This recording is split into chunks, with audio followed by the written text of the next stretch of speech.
Wrenching images of war, Russian military vehicles and tanks rolling through a Ukrainian checkpoint from Belarus.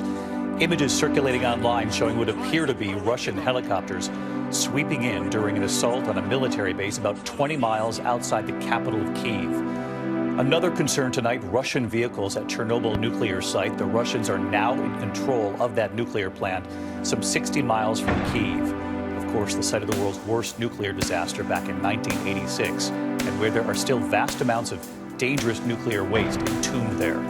Despite Russian claims tonight, reports of some missiles striking civilian targets falling on this neighborhood near the capital. And in Ukraine's second largest city tonight, Ukrainians now taking shelter in the subways in Kharkiv. Parents with their children huddling underground now for safety. Some asking, what does Putin want? Still unclear why this is all happening. The scene at bus and train stations tonight, a desperate attempt to get to safety, and world leaders are already warning tonight of a refugee crisis now looming. President Biden meeting today with his national security team and a virtual meeting with G7 leaders.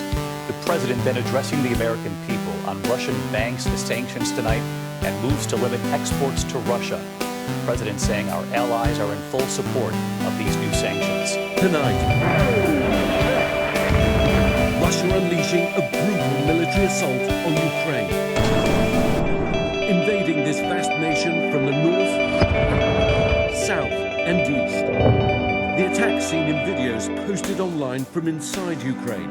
After bitter fighting, Russian forces now reportedly in control of Chernobyl, the destroyed nuclear plant just 60 miles from the capital Kyiv.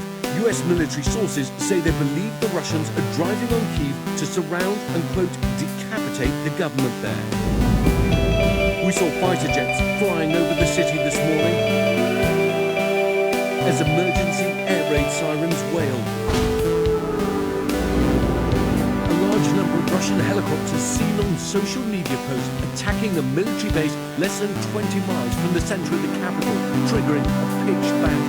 The Russians launching over 160 ballistic missiles and rockets on military installations across Ukraine, but also reportedly hitting some civilian targets. Here, an enormous unexploded rockets lodged in the ceiling of an apartment building in Kharkiv, close to the Russian border. And here, a jet missile wedged into a damaged road. Intense fightings reported around Kharkiv, and thousands have been forced to shelter in the subways. Columns of Russian tanks and armoured vehicles are reported to be still pouring across the Ukrainian border tonight. Swarms of helicopters flying in low over the countryside, creating panic and terror.